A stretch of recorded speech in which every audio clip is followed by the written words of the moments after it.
Un gusto poderlos saludar en esta ocasión desde México. Les agradezco que se tomen un tiempo esta tarde para que podamos platicar y hacer algunas reflexiones jurídicas, otras de tipo social y otras en el tema de la gestión, sobre algunos diversos tópicos que se van dando en el tema del deporte. Hay un par de frases con las que yo quisiera empezar analizándolo. Agradecerle, ante todo, también no quiero pasarlo por alto, agradecerle a Celso su invitación, su cordialidad, y a todos los amigos de la Asociación Ecuatoriana de Derecho Deportivo. Siempre importante para nosotros hacer sinergias, y creo que esa va una de las primeras frases que yo quería decirles, que pues el deporte en América Latina, me he dado cuenta, porque conozco prácticamente todos los países de la América Latina, todos cogíamos de la misma pata y con los mismos defectos. Y me doy cuenta también que lo que nosotros tenemos como deporte es el reflejo de lo que somos como sociedad. Entonces, ¿a qué viene este par de reflexiones? Primeramente, que tenemos que entender que tenemos unas grandes áreas de oportunidad que atender en América Latina. Y cuando me refiero a América Latina, me refiero desde Tijuana, que es la frontera más al norte de México. Ahora sí, geográficamente es lo más al norte que tenemos, hasta la misma Patagonia. Y si pasamos por Centroamérica, por otras partes de México, por Colombia, por el Ecuador, por Bolivia, por Argentina, Brasil, Chile, Uruguay, Paraguay, no nos saltamos siempre que hay situaciones complejas, desde la corrupción y la falta de transparencia y rendición de cuentas dentro del deporte. Tenemos que entender, como lo dice Celso, este tema del compliance deportivo, pues para las entidades corporativas, las entidades incluso europeas, las entidades pues en los Estados Unidos, pues es un tema que se ha vuelto bastante común, hablar del compliance, hablar de las buenas operaciones y procedimientos que se dan dentro de las organizaciones deportivas y de las organizaciones corporativas. Pues bueno, el hablar de compliance, como bien lo dice Celso, pues parece que todavía es un tema bastante duro aquí en América Latina. Yo me puse a hacer una investigación hace algunos meses sobre el tema del compliance, concretamente en el caso de México, y pues las prácticas de compliance pues ponen todavía mucha resistencia para poderse llevar a cabo en ese aspecto, ¿no? Las empresas aquí en México, pues a lo mucho que llegaban era que contrataban las famosas empresas que se dedicaban a las auditorías externas dentro de las organizaciones corporativas, pues que estas buscaban principalmente que no existieran fugas de dinero y que las cuestiones contables y administrativas en los inventarios pues siempre se llevaran de una forma correcta, y pues que desde el director, el gerente o incluso los obreros, pues no se dieran a la fuga ni con capital ni con herramientas o materiales, ¿no? Entonces, pues para eso servían en realidad las auditorías internas, para conocer esos mecanismos, pero en realidad no servían ni para una cuestión jurídica ni para una cuestión administrativa más allá. Entonces, pues bueno, la evolución, si nos fuéramos desde los modelos administrativos de Taylor y compañía, pues tendríamos que ir avanzando en la evolución de la empresa, ¿no? Pero bueno, lo que yo quiero esta tarde, y tenemos que ir entendiendo también, es esa reflexión sobre las organizaciones deportivas. Yo creo que todos los que estamos en este foro esta tarde, pues realmente pues estamos aquí por dos cosas, ¿no? Nos gusta lo jurídico, pero creo que también nos gusta mucho lo deportivo. Entonces, si no tenemos esa conjunción, pues no hay mucho entendimiento del tema, pero sin embargo, pues hemos tenido que encontrar esa situación. Y en ese sentido iba yo con la segunda reflexión, ¿no? De las condicionantes constantes que va teniendo América Latina, de que, pues bueno, a un servidor viajando, pues me ha tocado escuchar pues que se pide transparencia en el manejo de recursos públicos, en la cuestión de recursos que se destinan a organismos deportivos del Estado, llámese las municipalidades, los institutos en los estados, en los gobiernos federales, en los gobiernos nacionales, pues siempre hay dinero que se destina a las organizaciones y pues que es un recurso económico que nunca llega de la manera correcta, porque pues en el camino hay ciertos vicios. Pero también se viene dando en el tema de las organizaciones privadas, los clubes deportivos que aún así están constituidos por un capital privado y con recursos económicos privados, pues están dentro de una situación compleja donde se empieza a exigir también una transparencia y una rendición de cuentas. Es más complejo en el sector privado cuando hablamos de un deporte profesional donde hay inversionistas, pero tendríamos que entender esa estructura que va teniendo el deporte en ese sentido. Bueno, los organismos deportivos, pues tenemos en dos caminos, ¿no? Los organismos deportivos extranjeros, que ustedes conocen bien como el Comité Olímpico Internacional, que incluso tiene un régimen jurídico y un régimen fiscal especial, las federaciones deportivas internacionales, que bueno, que el 90% de ellas tienen su sede en diversas ciudades de Suiza, llámese Lausana, Zurich, Basilea o alguna otra, mismo Lausanne, Ginebra, lo hacen ellos porque hay un estímulo fiscal en ese sentido y se puedan sentir protegidas de esa manera, ¿no? Y después también encontramos el caso en ese sentido, el caso concretamente de las organizaciones deportivas regionales. Vamos encontrando algunos organismos como la ODEPA en América Latina, los comités olímpicos, la misma CONMEBOL, la CONCACAF y algunas, la FIBAS América y algunas otras por ahí. Pero aquí lo interesante son los organismos nacionales también, y que es donde menos me doy cuenta se ha aterrizado este concepto del compliance deportivo. Seguimos encontrando muchos vicios que ustedes los podrían identificar.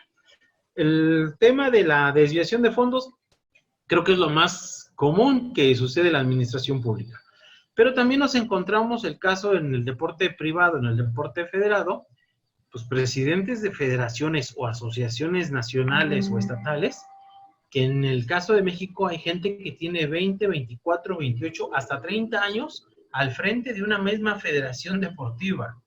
Pues o de plano no hay nadie que le compita al cargo, o de plano están muy bien amañadas los procedimientos internos, donde pues bueno, por más que le busquemos en cualquier faceta, pues no, considero que no es nada saludable el encontrarnos con una situación de este tipo, ¿no?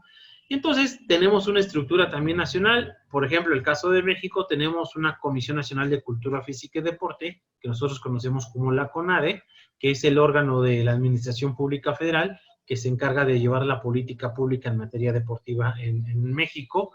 Los institutos del deporte, que son los organismos de los 32 estados que tiene mi país, que se encargan de administrar el deporte, y los organismos deportivos municipales de cada una de las municipalidades. Es un tema también bastante complejo. En México tenemos más de 2.500 municipios, entonces imagínense el poder llevar una política clara en temas de transparencia. Por más que la administración pública, pues ustedes saben, cuando está atentado esto con la mano del gobierno, pues es una situación difícil. Pero también tenemos una estructura de derecho privado, como lo son los organismos las federaciones deportivas nacionales, las asociaciones estatales, que son los órganos que integran esa asamblea general de las federaciones nacionales. Tenemos ligas, clubes y asociaciones locales. Si nos pusiéramos a analizar, estos organismos nacionales y extranjeros tienen una característica, que son organizaciones deportivas bajo ese principio todavía del derecho monopólico, que, bueno, que ellos creen que son dueños de los deportes y que en realidad no es que sea así. Las organizaciones deportivas son dueños de sus eventos deportivos, son dueños de sus propias organizaciones, más no de los deportes en sí como propia naturaleza. Sin embargo, esto ha sido una situación que ha venido alcanzando a las organizaciones deportivas, pensando que estas federaciones pues pueden tener el control, sentirse amos y dueños de todas las disciplinas o todos los deportes bajo sus esquemas. Incluso se los comparto, esta es una teoría que yo he venido manejando, que estoy seguro que dado a la progresividad de los derechos humanos, tanto por la Corte Interamericana de Derechos Humanos, el Tribunal de Estrasburgo e incluso el Tribunal Africano, que son los tres grandes sistemas de protección de derechos humanos, estoy seguro que esta pirámide monopólica del deporte, yo tengo mi teoría, que en unos 10 años se va a ver una declive bastante fuerte en ese sentido, abanderado por parte de otros derechos humanos que tiene el gobernado en cualquier país, y que eso va a venir a modificar las estructuras que hay en el deporte. Muchas veces se piensa que el tema del deporte ya está muy trillado, o sea, que ya no hay nada nuevo, ya no hay nada que hay que generar, ya no hay, pues que si el presidente de una federación deportiva dice que esto es así, se acabó, ya no hay más opción, pues creo que no es el caso. El tema del deporte ha tenido muchas lagunas jurídicas a lo largo de los tiempos, a lo largo de las diferentes épocas, tanto en América, en Europa, en Asia, que ha venido a estarse modificando. Yo creo que si no hubiéramos tenido un Bosman, pues el deporte seguiría bajo ciertos esquemas todavía que han venido en realidad cambiando mucho en ese aspecto, ¿no? Después hemos tenido el caso de ya prácticamente hace 2 años, ¿no? El mismo Tribunal de Apelaciones de Bruselas, que ha dictado aquel laudo, que incluso ha señalado que las cláusulas arbitrales que maneja la UEFA y la FIFA, incluso se consideran ilegales. Entonces, esa es la muestra de que el deporte está en un constante cambio en esta situación, y que bueno, es algo que va a ir cambiando con mucho tiempo, con el paso de las épocas. Entonces, nos vamos encontrando toda esta situación que, bueno, que las entidades monopólicas, pues bueno, al sentirse amos y dueños de las actividades deportivas, pues ellos piensan que pueden hacer y deshacer. Podríamos entrar en comentario 3 casos muy particulares para analizar cómo los conflictos sí se dan en el tema del deporte, cuando hablamos de estas situaciones de una falta de operación y transparencia por parte de las organizaciones. Les hablo de un caso. Por ejemplo, en México, la actual directora de la Comisión Nacional de Cultura Física y Deporte es una excorredora olímpica que seguramente ustedes han de recordar en México. Corría la prueba de 400 metros, Ana Gabriela Guevara, que incluso fue medalla de plata en Atenas. Y bueno, el presidente de la República la nombra, pero el tema es que la Ley General de Cultura Física y Deporte pues establece que el dirigente nacional del deporte, en este caso el director general de la CONADE, debe de tener por lo menos un grado de licenciatura en carreras relacionadas a temas deportivos.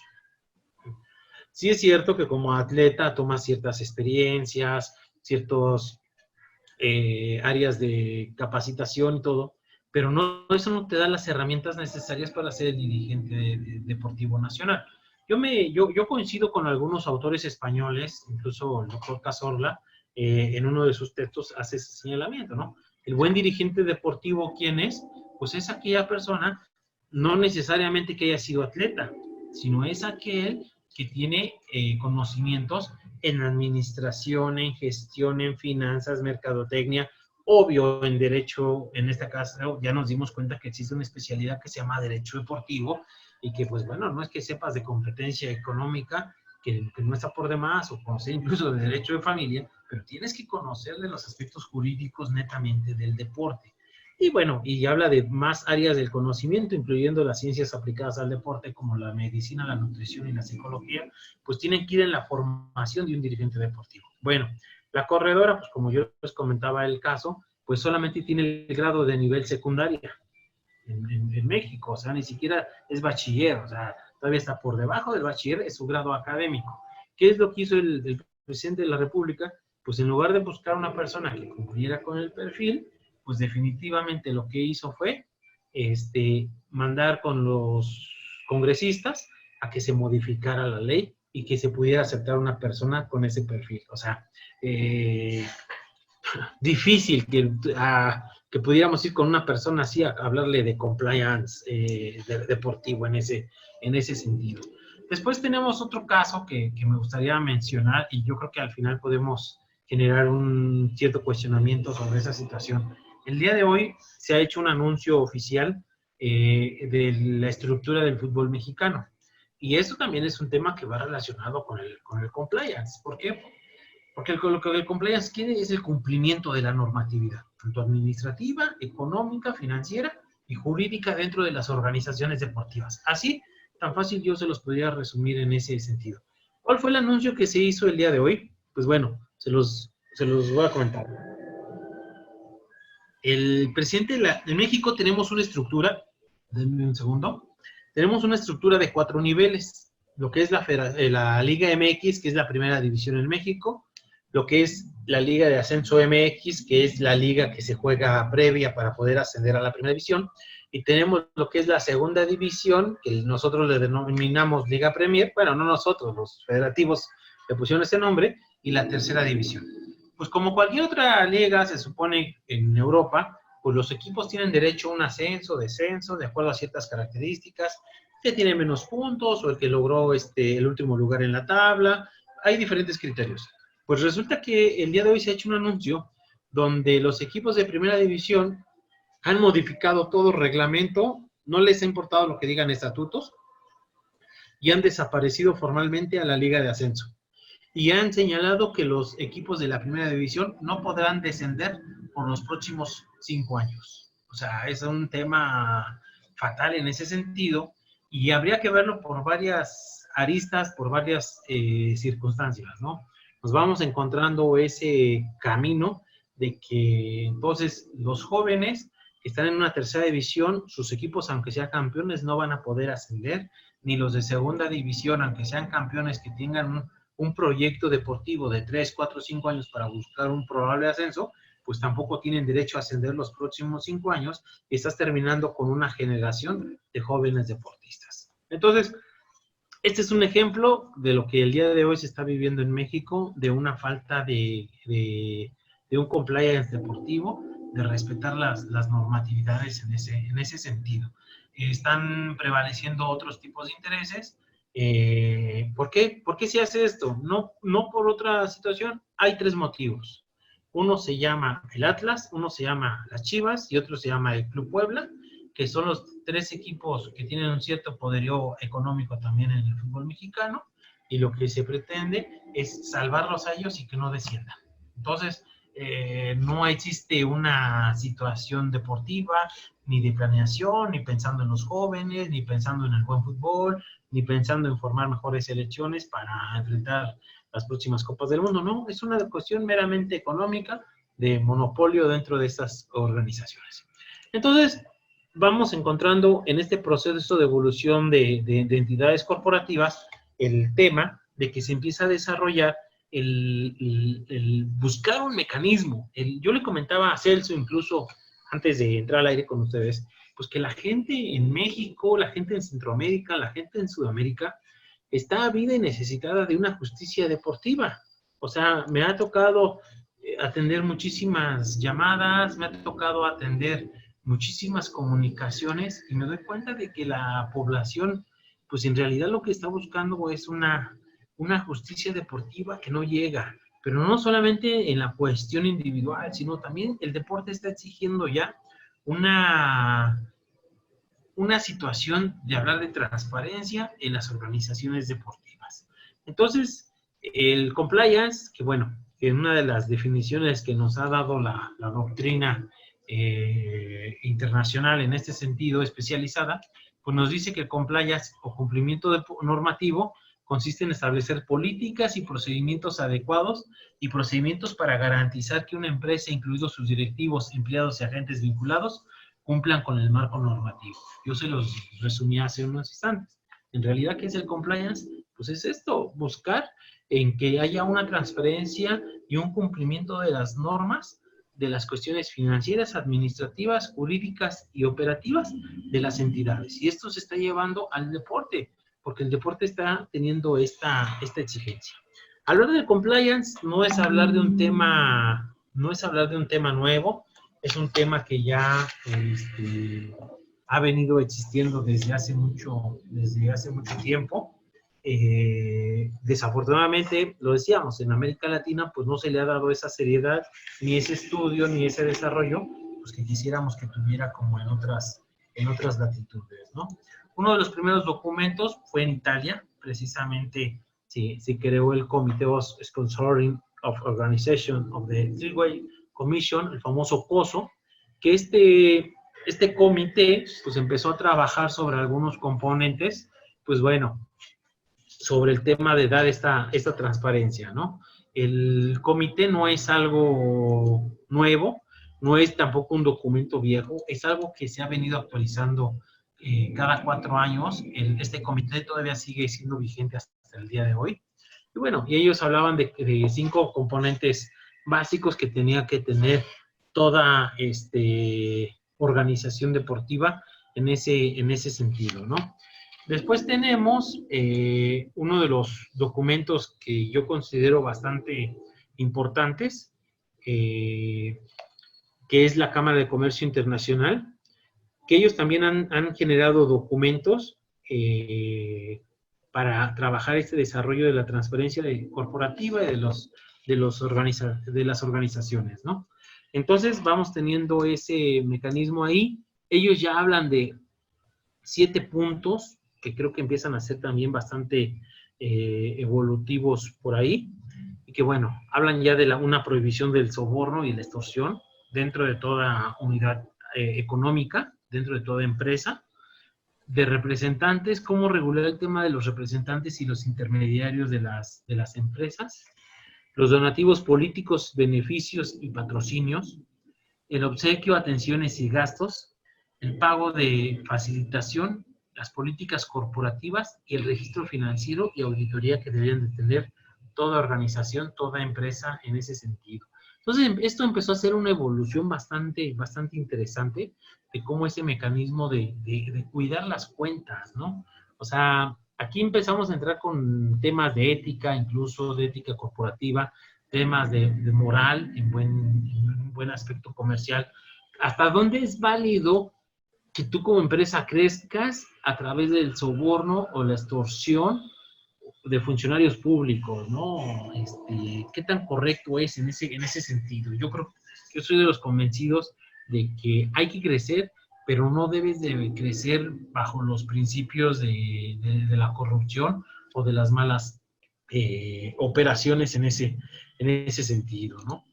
Entonces, pues bueno, teniendo esas ideas en ese aspecto, pues bueno, creo que debemos de tener claro ahí, pues qué es el compliance deportivo, ¿no? Con el compliance deportivo, pues va a ser el mecanismo y que se debería de implementar a todas las organizaciones deportivas, tanto del sector público y del sector privado, en nuestros países, para que se empiece a generar una transparencia, una rendición de cuenta, una operación también correcta, tanto en las cuestiones administrativas, incluso deportivas.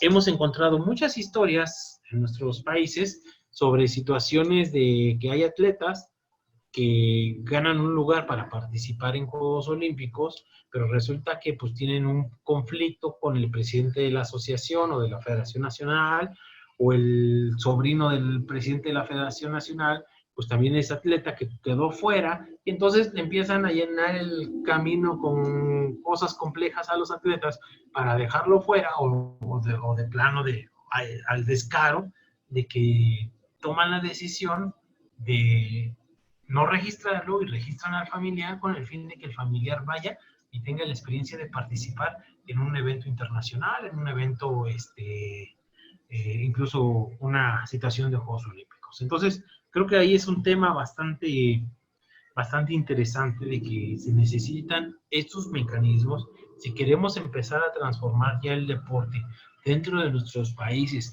tener nuevos modelos de gestión deportiva. Creo que es importante y urgente empezar a establecer mecanismos de compliance dentro de nuestras estructuras. Entonces, bueno, hay una serie de infracciones que se vienen dando mucho en este aspecto, que me gustaría estarlas haciendo estas reflexiones con ustedes en este sentido. Nada más, Celso, ¿cuánto tiempo tenemos? Tranquilo, todavía nos queda tiempo. Estamos media hora, estamos bien, unos 15 minutos más. Ah, bueno, porque aquí duramos como para 3 horas más todavía. Nos da mucho el material. Bueno, entonces vamos encontrando que existen una serie de infracciones que, bueno, que son situaciones muy comunes que vamos encontrando y que empiezan a ser importantes, que si ustedes son gestores o son los administradores de entidades deportivas, son aspectos que deben ya de cuidar. Esto no se trata de un marketing 2.0, de un marketing 3.0 y que se vea que somos una empresa socialmente responsable y que cuidamos ciertos factores o ciertos valores en la población. Se trata de empezar a tener un desarrollo y cuidado. Bueno, los delitos contra la hacienda pública. Tenemos que cuidar que toda organización deportiva no caiga en esta situación de generar delitos contra la hacienda pública. Cada país establece en su código penal disposiciones diferentes, delitos diferentes, que bueno, que todos vamos de la mano al ser parte de una estructura o de una misma familia del derecho canónico romano o del germánico romano, pues todos vamos bajo las mismas estructuras en América Latina y gran parte de Europa. Y bueno, entonces hay que cuidar este aspecto de los delitos contra la hacienda pública, porque se empiezan a dar una serie de situaciones que volvería yo a la misma disyuntiva. ¿Qué tan válido es que yo sea una empresa próspera y que manifieste una cierta imagen pública, pero en realidad pues tenemos todas las deudas posibles con el fisco, hacemos prácticas no correctas, incluso fuera de la normatividad, ¿no? Entonces yo creo que eso tampoco es correcto para una organización deportiva por los valores mismos que el deporte implica en ese sentido. Otra infracción que se da muy común en el tema es el tema de los amaños de partidos y las apuestas deportivas. Yo creo que aquí es un tema que ha crecido mucho, no nos hemos dado cuenta, pero ha crecido mucho en América Latina. El tema de los tamaños de partidos van de la mano con las apuestas. Existe un mercado asiático que es enorme, es un monstruo lo que está sucediendo en Asia en el tema de las apuestas. Ahora con tantas incluso aplicaciones que existen en los teléfonos móviles, en las tablets, pues lo mismo se puede ingresar a mercados de apuestas de Europa, de Asia, desde el lugar donde ustedes están viviendo, y sumándole las lagunas incluso jurídicas que existen. En Europa se tienen ciertas normatividades un poco más apretadas, en Estados Unidos son más flexibles, en Asia son definitivamente abiertas esos mecanismos que se vienen dando con el sistema de apuestas y que aquí empieza a jugar ese valor el factor de las estadísticas. Generalmente cuando hablamos de apuestas, pues pensamos que solamente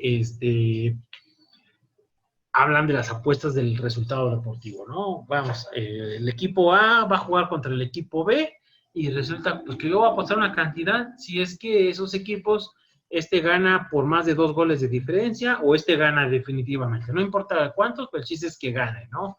O que determinado equipo sea campeón.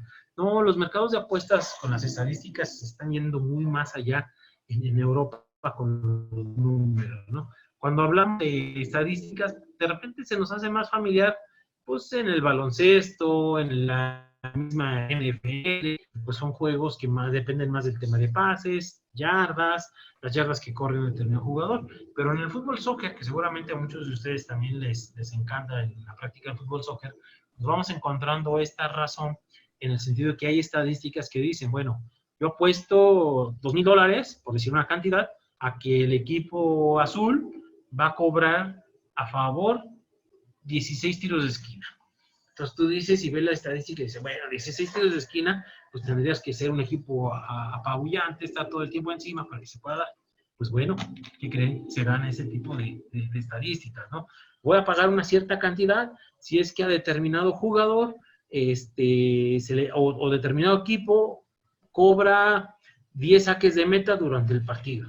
Y entonces, no es que yo quiera pensar mal de los jugadores, muchos futbolistas los conozco, muchos tienen una gran ética y amor por su equipo, pero sin embargo, pues hay ocasiones que el defensa central tiene los laterales para salir jugando, voltea y avienta la pelota por un costado y un tiro de esquina más para el otro rival. De repente vemos a algunos porteros que no tienen una actuación como la deberían de tener en ese sentido, y pues nos vamos encontrando también ese tipo de situaciones, pues como que las cosas no se van dando de una manera muy correcta en ese tema del deporte. Entonces, existe una regulación que no se ha dado también mucho. Yo creo que esos son temas que se van a empezar a trabajar con el tema de la materia de la competencia económica. ¿Hasta qué punto es bueno, es válido, es correcto, limpio, que casas de apuestas estén patrocinando a equipos de fútbol? Que incluso casas de apuestas sean propietarios de equipos de fútbol. Entonces, empiezan a generar una serie de situaciones ahí el tema bastante delicado. El blanqueo de capitales también. En México tenemos, por ejemplo, una ley de antilavado de dinero, pasa casi en todos los países, como Colombia, como, si no mal recuerdo, Ecuador, creo que también tiene una en ese sentido, la misma Argentina, Honduras, Guatemala la tiene muy dura. En ese sentido, pues hay una ley de lavado de dinero que se tiene que cumplir, pues lo que se está buscando, pues el capital que ingresa dentro del deporte, pues sea capital limpio, sea dinero transparente que se va utilizando para las diversas situaciones, clubes y organizaciones deportivas. Pero nos vamos encontrando pues que hay cosas y prácticas que no. Hay en México un equipo, voy a omitir el nombre por obvias razones, pero por ejemplo en México dice la ley de antilavado de dinero que a nadie se le pueden pagar más de 110,000 pesos en efectivo. 110,000 dólares son como, 110,000 pesos son como 5,500 dólares, más o menos. Pues resulta que hay futbolistas en México que ustedes saben ganan 50,000, 60,000 dólares mensuales. Llega el día del pago y llegan los representantes del equipo con una maleta deportiva, con fajos, con paquetes de dinero en efectivo, y a todos los jugadores los forman y en el mismo campo de entrenamiento cada quien les pagan sus cantidades. Ahí, pues, obvio que no hay un tema correcto, ni fiscal, ni financiero tan transparente en ese sentido, y hay algo muy irregular. Otra situación bastante importante, el tema del dopaje. El tema del dopaje es una situación que se viene dando dentro del deporte mismo. Creo que los que hemos estudiado el dopaje, pues conocemos el bien jurídico que se tutela, ¿no? Por un lado, el evitar que se generen resultados deportivos a través de trampa, a través de violar el fair play, que a través de las buenas condiciones físicas. Pero yo creo que el mayor bien jurídico que tutela el dopaje es la salud de los mismos atletas. Hay muchos documentales, hay uno que ya tiene algunos años, que ustedes pueden ver en internet, aquel documental que se llama El reverso de la medalla, y que les enseña todos esos problemas de salud que en algún momento las mujeres, principalmente alemanas, en la década de los 70, pues tuvieron problemas de salud, no en el instante que se doparon, sino el dopaje fue los problemas de salud, la modificación de su información genética, pues fueron prácticamente 5, incluso 10 años después, que muchas de ellas nunca pudieron ser madres, y las pocas que pudieron ser madres tuvieron hijos o hijas con problemas genéticos, nacieron con ojos cerrados, con la boca cerrada, sin un oído, y todo esto fue derivado y se dieron cuenta todas las atletas que sus hijos tuvieron esas situaciones porque fueron parte y resultado de un dopaje de Estado que en esa época la Alemania socialista había generado con el fin de que los atletas pudieran tener mayores resultados deportivos y pudieran tener una mayor presencia en el medallero olímpico. Entonces, son situaciones que tampoco es correcto, no es una forma bien, esos procesos dentro de las organizaciones deportivas que se vayan manejando de esa forma y en esa naturaleza en ese sentido. Entonces, creo que el dopaje hay que estudiarlo mucho, lo exigen los cánones dentro del derecho deportivo. No puede existir un derecho deportivo sin un estudio del dopaje. Es necesario el identificarlo en esos mecanismos, y yo creo que lo que se ha dicho de Rusia, lo que se ha dicho en algún momento de China, pues no es una situación muy correcta, que si en caso de que sea cierto, pues que se esté haciendo por las organizaciones deportivas. Después encontramos otra situación, otra infracción muy común, que es la estafa de la compra y venta de futbolistas. A mí me sorprende cuando uno visita Uruguay, Paraguay, Argentina, todos son representantes de deportistas y de futbolistas, desde que uno llega al aeropuerto hasta que se vuelve a ir, todos son representantes de futbolistas, ¿no? Todos tienen al futuro Messi, al nuevo Pelé, pero todos te venden jugadores. Tú le preguntas al taxista si conoce un buen delantero y te dicen de qué edad lo quieres porque todo el mundo tiene. Pero el tema es, eso no es lo malo, la representación, sino el cómo lo hacen y de qué forma lo vienen haciendo, ¿no? Se están dando muchos mecanismos para en realidad aprovecharse de esa buena intención de querer ser futbolista profesional, de ese sueño que tienen los jóvenes, los niños de querer desarrollar su cuerpo a través de la práctica del fútbol, y nos encontramos muchas historias muy tristes. Por mencionarles un par de ellas. En México, en un suburbio cercano a la Ciudad de México, me encuentro una casa de interés social, nosotros les decimos a las que dan el gobierno, esas casas pequeñas, y me resulta que un día me encuentro ahí por medio de una circunstancia, y me resulta que en una casa de esas vivían 22 jóvenes colombianos. Entonces estos 22 jóvenes colombianos eran todos menores de edad, y los traían a México una liga entre dos supuestos representantes, uno en México y otro en Colombia, donde a los papás les pedían una cantidad de $200 mensuales a efecto de estar en México y supuestamente decirles que ya estaban en las inferiores de alguno de los equipos importantes, próximos a debutar. Los papás pues cometen el error de ilusionarse pensando que eso les va a llevar a los niños a poder tener un mejor, a conseguir su objetivo, y piensan que los papás de esa manera van a poder tener un mejor ingreso, van a vivir bien porque van a tener grandes salarios. La realidad es que no. En esos métodos nunca lo van a lograr así.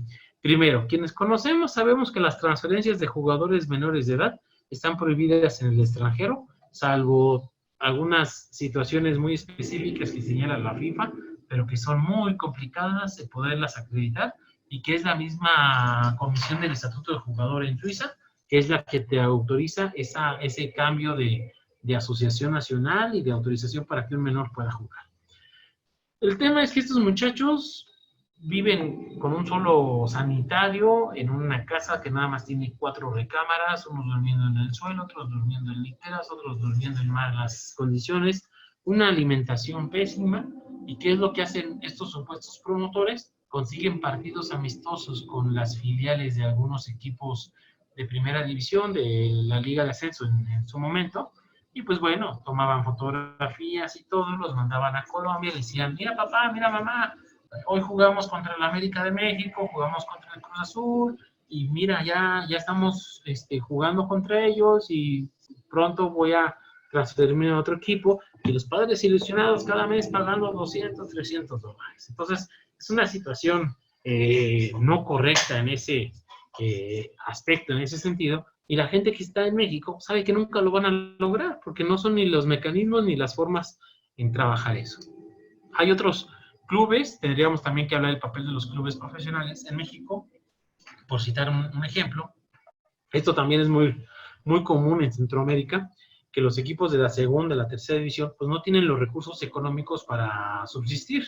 Entonces lo que hacen es formar plantillas donde al papá de un jugador, para que sea parte de la plantilla, tiene que pagar $2,500, $3,000 por temporada, y con eso dinero, que es la plantilla de 25 jugadores, se juntan $75,000, y que con esa cantidad hacen el pago de los gastos de los viajes, de los traslados, de el salario del entrenador, de un auxiliar, medio salario de un médico, y forman su plantilla y están haciendo. Entonces, y el excedente que les queda de $10,000, $15,000, $20,000, esa es la verdadera ganancia de los directivos. En realidad nunca buscan un ascenso, nunca buscan un crecimiento deportivo de los jóvenes. Ese es un sistema. Entonces, volvemos ahí que también estamos en una situación meramente de corrupción ahí en ese sentido en el deporte, y creo que tampoco es válido el día de hoy, tampoco es un mecanismo correcto que se dé de esa manera, entonces creo que sí hay que empezar a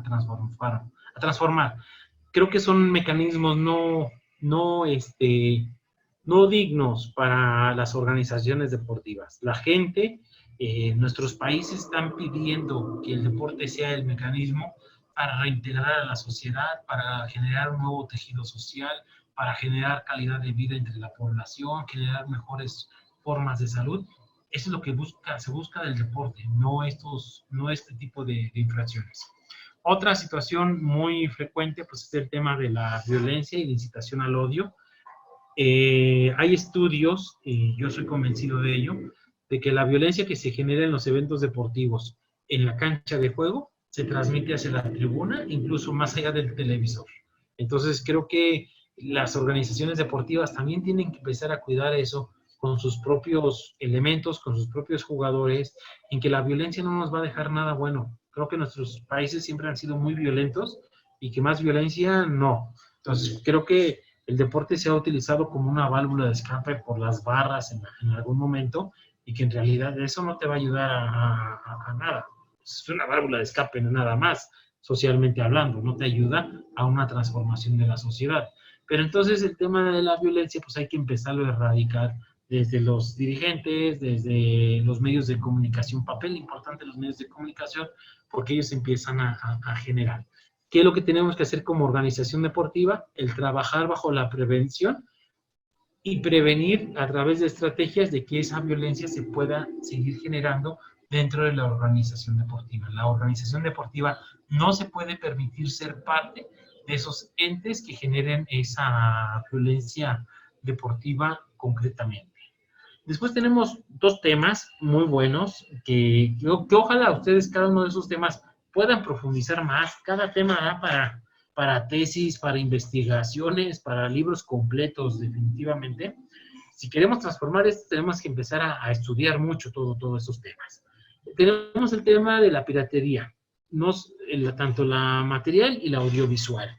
Creo que es un tema bastante importante, el tema de la piratería física primeramente. Los clubes hacen fuertes inversiones, las organizaciones deportivas, como para que se falsifiquen playeras, souvenirs y otro tipo de materiales que son parte de los ingresos que van a tener los clubes.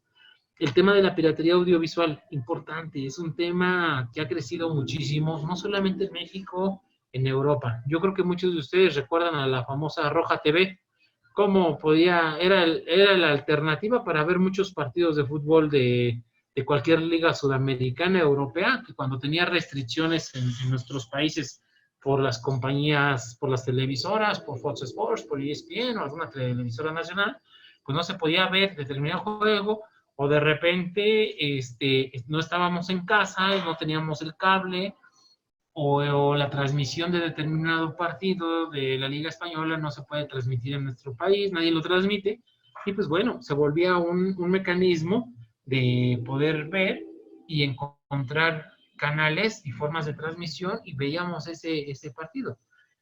A través de plataformas tan simples como Facebook ha ido creciendo eso. Hay páginas, hay blogs, fanpage, que tienen cientos de miles y miles de seguidores, que lo que hacen es tomar la señal de las televisoras abiertas y ellos retransmiten, generan foros, generan contenidos y una comercialización. A mí me comentaban un caso de un equipo español muy importante que se dio el caso que la página pirata tenía incluso más seguidores que las páginas oficiales del club y se generaba mejor debate en la página pirata, al grado que uno de los patrocinadores oficiales del club había pagado ya publicidad para anunciarse en la página pirata de tantos seguidores que tenía esto. Entonces, ahora ya incluso este club madrileño ya tuvo que poner condiciones a sus patrocinadores, a sus sponsors, a que ya no pueden hacer ese tipo de prácticas, ¿no? Entonces, volvamos a eso, ¿no? ¿Qué tan bueno es y qué tan ético es ese tipo de acciones por parte de organizaciones pues que vengas utilizando incluso las ventajas de la piratería? Y un tema que no quiero pasar por alto, que a veces no ha sido tan estudiado como quisiéramos, perdón, es el tema de los daños al medio ambiente en el desarrollo deportivo. Y este va en dos caminos. Por un lado, en la práctica deportiva y por otro lado, en la infraestructura deportiva.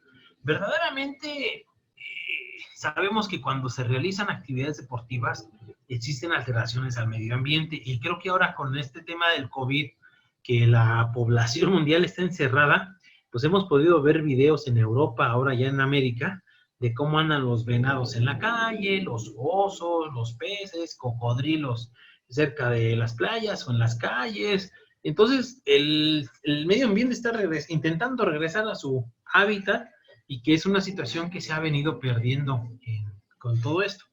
La infraestructura deportiva y el desarrollo del medio ambiente no es ajeno al impacto ambiental.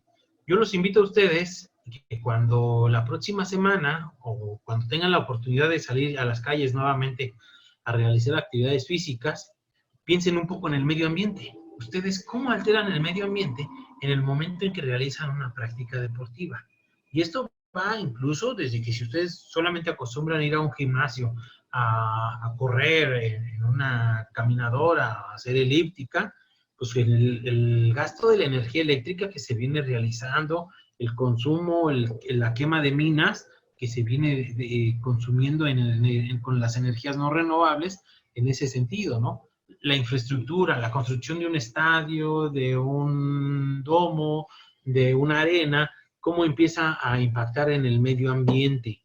Entonces, tenemos que ser empresas que cuidemos ese tipo de infracción y daño al medio ambiente. Si organizamos una carrera de 10 kilómetros o un maratón en nuestra ciudad, en nuestra universidad, pues hay que ver cuál es el daño. O sea, no puede preponderar el aspecto económico sobre el medio ambiente. Esa es una parte muy importante y, por ejemplo, son cosas que se van tomando en cuenta el Comité Olímpico Internacional, por ejemplo, en los Juegos Olímpicos, desde los Juegos de Londres, han tomado ya mucho en cuenta estas cuestiones del medio ambiente para una mejor protección y desarrollo, incluso en el diseño de la villa, del Estadio Olímpico, de todas las organizaciones, y aún más todavía cuando se trata de los Juegos Olímpicos de invierno, porque ustedes saben que son los Juegos Olímpicos que tienen un contacto mayor con la naturaleza, el tema de la nieve, el tema de las montañas, incluso ver y conocer que ese medio ambiente no vaya esa práctica deportiva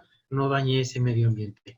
Pues bueno, existen algunas acciones que yo se las comparto en ese sentido, de que son cosas que deben de tomar en cuenta las organizaciones deportivas. Si les interesa la presentación, no tengo mayor problema, se la hago llegar a Celso. Sí, me estaban pidiendo justamente el tema de la presentación. Sí, te la hago llegar, Celso, por correo y tú que se las compartas, o me la pueden pedir también a mí, y se las comparto. Entonces, hay una serie de acciones que se tienen que tomar en cuenta y tienen que ser muy precisas dentro de las organizaciones deportivas para todo este tema. El resolver, el sancionar y actualizar controles y roles, el identificar esas áreas de oportunidad y ir conociendo estos mecanismos de transparencia, no lo olviden, financiera, legal, administrativa y operativa por parte de las organizaciones deportivas dentro de la sociedad. O sea, este es el camino que tanto hemos pedido por mucho tiempo para darle una mayor transparencia a nuestro deporte en ese sentido. Pues bueno, yo les quiero agradecer mucho, aquí está mi dato de contacto, agradecerle mucho de su tiempo a ustedes, agradecerle nuevamente la invitación a Celso por poder participar contigo, sabes amigo, que siempre es un gusto para mí, y si tienen alguna pregunta, algún comentario, ustedes a sus órdenes. El gusto siempre es mío, Adrián. Sí, tenemos algunas preguntas. La primera me dice, ¿el compliance prevé o busca correctivos a las infracciones deportivas que usted señala? ¿Qué acciones se tienen que realizar en ese sentido? Pues bueno, tendríamos que identificar con precisión cuál es cada una de esas infracciones para poder encontrar una respuesta en ese sentido. Hablamos de 4 rubros en general, que es el tema administrativo, el financiero, el legal y el operativo. Entonces, dentro de cada gran rubro tenemos que encontrar qué tipo de infracciones y a partir de ahí empezar a tomar medidas en ese sentido. Me dicen también que en el caso de la segunda división de México, en la que tú señalaste, ¿cómo entra a aplicarse el compliance deportivo? Pues de entrada tendrían que haberse cumplido con el reglamento deportivo y los estatutos de la misma federación, porque están modificando los estatutos. Se dice que para modificar los estatutos de la Federación Mexicana de Fútbol se tiene que ser autorizado por la mayoría de la Asamblea General. Se tiene que convocar a una Asamblea General donde participan los representantes de la primera división, la Liga de Ascenso, segunda, tercera e incluso el aficionado, que son los que integran la Asamblea General. El tema es que esta es una decisión que solamente te está tomando la primera división. Exactamente, justamente te iba a preguntar, ¿cómo es el tema de ya la aplicación del compliance? O sea, ¿cuándo es lo que llegas a aplicar? Mira, principalmente el compliance empieza a trabajar un tema de manera preventiva. O sea, se tienen que generar los mecanismos, los reglamentos, los estatutos, los diagramas de flujo, de cómo van a ser todos los procesos dentro de la organización deportiva a efecto de que se pueda dar una transparencia en su operación. O sea, no podemos, bueno, vamos a comprar balones. Bueno, vamos a tener todo un proceso instaurado dentro de la organización deportiva de cuál es un proceso de compra. Pues vamos a cotizar por lo menos con 3 fabricantes para que nos puedan dar diversos precios, opciones, cuando el material lo compramos con ciertas características y que, por ejemplo, no sea una adquisición directa con un proveedor y que a este proveedor probablemente nos dé de que a mí encargado de compras pues me dé una cierta dádiva por haberle dado la venta a él. O sea, es el marcar esos procesos para lograr esa transparencia dentro de las organizaciones deportivas. Y justamente eso va ligado a una pregunta que nos hacen y es, si es que no existe una prohibición legal o si es que no existe una norma legal, ¿cómo a través del compliance puedes obligar a los dirigentes a una rotación o cambio de cargo? Bueno, yo creo que ahí tenemos que empezar a aplicar dentro de, bueno, tendríamos que ver, de eso te lo digo incluso porque yo soy asesor legislativo, tendríamos que ver el caso concreto de la legislación de cada país. Hay una cuestión que sí es cierto, pero también en los estatutos hay situaciones que se han que se han hecho a trajes a la medida por parte de los federativos. Les pongo un caso. En México, la Federación Mexicana de Natación habla de cosas muy bonitas, imagínense. Habla de transparencia, de rendición de cuentas, de principios de deportividad, de entre todos los afiliados y todos los miembros de la Federación Mexicana de Natación. Pues ahí como que pareciera pues que está bien. Pero hay una cláusula dentro de los estatutos que dice que todos los principios de ese estatuto aplican para todos, menos para el presidente de la federación.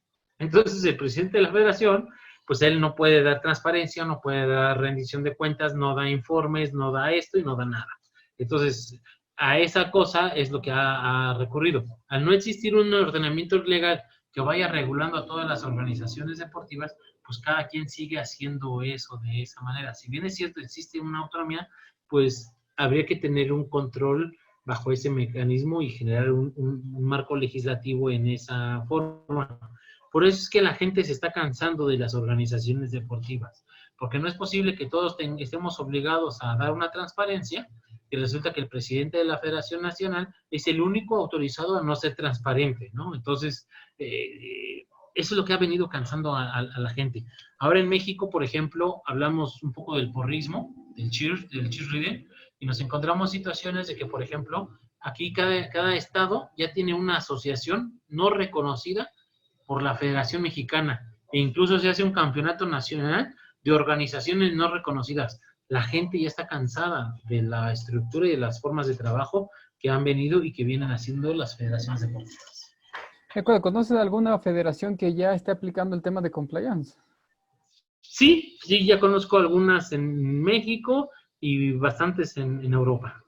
Perfecto. Y de Incluso ahí, el tema, no sé si recuerdan aquel caso por el cual se destituye a algunos viejos conocidos de nosotros, Ángel María del Villar y a Gorka del Villar, en España, pues el famoso caso Soule en España, pues bueno, lo que trajo ahí fueron realmente situaciones que tuvieron relación a un tema de compliance en ese sentido. Yo creo que como, bueno, por aquí hay un comentario y dicen, y creo que me coincido con él, este tema de compliance deportivo es un gran reto. Sí. O sea, si no lo hacemos, si no lo intentamos, nos vamos a seguir quejando y el deporte va a seguir bajo ese mismo rubro. Yo creo que la gente que queremos mucho el deporte y que queremos que el deporte verdaderamente sea un beneficio para toda nuestra sociedad y que tanto lo exige la sociedad latinoamericana, creo que tenemos que empezar a tener buenas prácticas del deporte. Yo se los decía al principio, yo soy el convencido que el deporte es el reflejo de lo que somos como sociedad, definitivamente. Imagínense si nuestros países tienen un desorden en la materia deportiva, pues mejor no entremos a hablar ni de procuración de justicia, ni de impartición de justicia, ni de temas fiscales, porque pobre Latinoamérica, ¿no? Sí, de acuerdo, y a eso voy. ¿Qué tan restrictivo tú consideras que es aplicar el compliance en una federación o en una asociación en donde los mismos dirigentes manejan todo por grupo? Sí lo harían, pero empezarían a generar. Si hacen un compliance correcto, no lo podrían ellos tener ese control. Y ahí es lo que se pretende, ¿no? ¿Cuántas federaciones tenemos el día de hoy? Bueno, voy a ser correcto, dicen ellos. Ya no me voy a postular para ser presidente de la federación, pero en la planilla que ya va palomeada y que es la que seguramente va a ganar, el presidente va a ser mi ex vicepresidente y él es el que gana. Y hasta en el mejor de los casos, yo lo sigo mangoneando, yo lo sigo dirigiendo a él, aunque él aparezca como presidente y él firma, él sigue haciendo. Y en la siguiente que él ya no participa, voy a empezar a participar yo.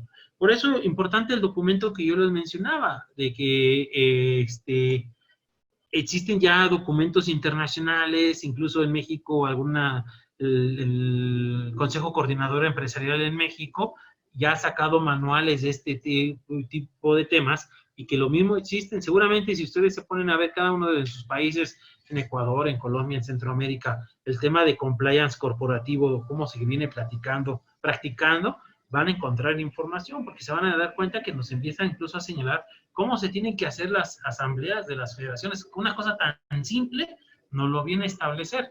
Nos hemos encontrado casos en México, por ejemplo, existe un lugar que se llama el Casino Español, que es un salón privado, y que va a haber la asamblea de determinada federación deportiva. Los de la federación le dicen a los guardias de seguridad de ahí, estas son únicamente las personas que pueden entrar. Llega la gente, llega el grupo opositor a quererse presentar a la asamblea, y como hay un grupo de seguridad privada, pues incluso les niegan el acceso a este casino para poder ser parte y ser el grupo que vote en contra del presidente. O sea, desde ahí estamos perdidos en la organización de esa situación y se hacen de una manera muy dolosa con el fin de que se puedan seguir manteniendo ciertos controles. Entonces, aquí lo que queda es entender también de que los federativos no son los dueños ni siquiera de las mismas federaciones. Es un cargo rotativo que se va teniendo al frente de las organizaciones deportivas. Por ello la importancia que se va teniendo en este aspecto de poder generar un marco diferente en estas formas. Estoy de acuerdo y creo que con eso es todo. Adrián, te agradezco muchísimo por la exposición. Un tema sin duda que queda debiendo en nuestras asociaciones y en nuestras federaciones, y sobre todo esto es un poco trasladar nuestra responsabilidad a nosotros que estamos involucrados en el ámbito deportivo, buscar la manera de aplicar y sobre todo para buscar mayor transparencia y sobre todo mayor desarrollo del deporte. Unas últimas palabras, Adrián, por favor. Pues bueno, agradecerles a todos su atención. Espero contribuir a cada uno de ustedes. Se los dije al principio, esto es generar una serie de reflexiones. Hay mucho por hacer en nuestros países, en nuestras comunidades, en nuestros municipios, en nuestros gobiernos, en nuestras empresas. Y yo creo que si queremos transformar esta situación del deporte en cada uno de nuestros lugares, pues tenemos que empezar a actuar. Creo que el compliance nos da una oportunidad de empezar a modificar y a transformar las organizaciones deportivas. Es cuanto, muchas gracias, Celso, te agradezco y te reitero toda mi amistad y mi respeto. Gracias, Adrián. Solamente para quienes están presentes, estamos buscando la posibilidad y es muy probable de que emitamos certificados de participación. Igual emitiremos estos certificados, van a ser con firma electrónica, teniendo en cuenta que tenemos participantes de varios países. Entonces, bueno, las directrices de estos certificados se los daremos llegar por correo electrónico. Y nada más, agradecerles mucho a todos por hacer posible este webinar internacional de Derecho Deportivo. Terminamos hoy, esto es un nuevo reto, esperamos seguir haciendo más conversatorios y esperamos que nos sigan acompañando. Muchas gracias por todo, quédense en casa y a cuidarse. Muchas gracias, Adrián, también. Gracias, fuerte abrazo. Cuídense.